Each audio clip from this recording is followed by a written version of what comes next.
The best time to buy a house is now.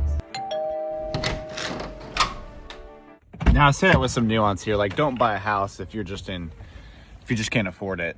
But for those of you holding out on the market because you're waiting for some special time, some secret sauce to invest, well, I'm gonna say it again, like it's just, you need to jump in the market, and I'll show you some figures why. Also, it's no doubt that, interest rates are higher than they were, but they're not high interest rates. We've had artificially low interest rates for a long time. Now prices are high, but maybe that means you make a different concession on a house that you've been looking for, and maybe it's just not the dream house right off the bat. Maybe there's steps to get to the house that you want, but you have to make that first investment in the housing.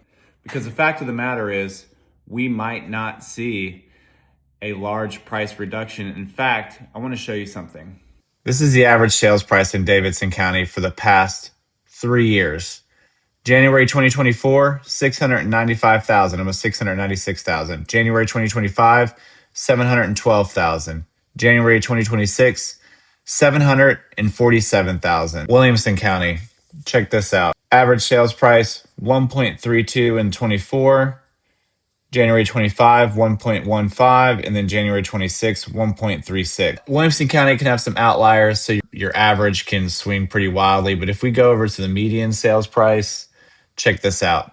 975 in January 2024, 975 in January 2025, and then this year we're at 1.121. Anybody that's been on the fence about buying a house, here's what I would encourage you to do.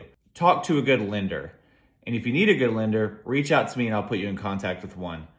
Figure out what you can afford with how much you have down that fits in your current monthly budget. And I guarantee you, with the amount of inventory that we have on the market, because even though prices are remaining steady and even rising, we're seeing more inventory hang out on market, and we're seeing a lot more negotiating power so that you can get potentially your closing costs covered, maybe a rate buy down. There are so many things that we can play with. It is a great time to buy a house if you're financially prepared to do so. And to get prepared, you need to start the process and stop waiting on the sideline. If you want to get ready with the first step, which is just talking to a lender, hit me up. I'll put you in touch with one, and we will get you moving.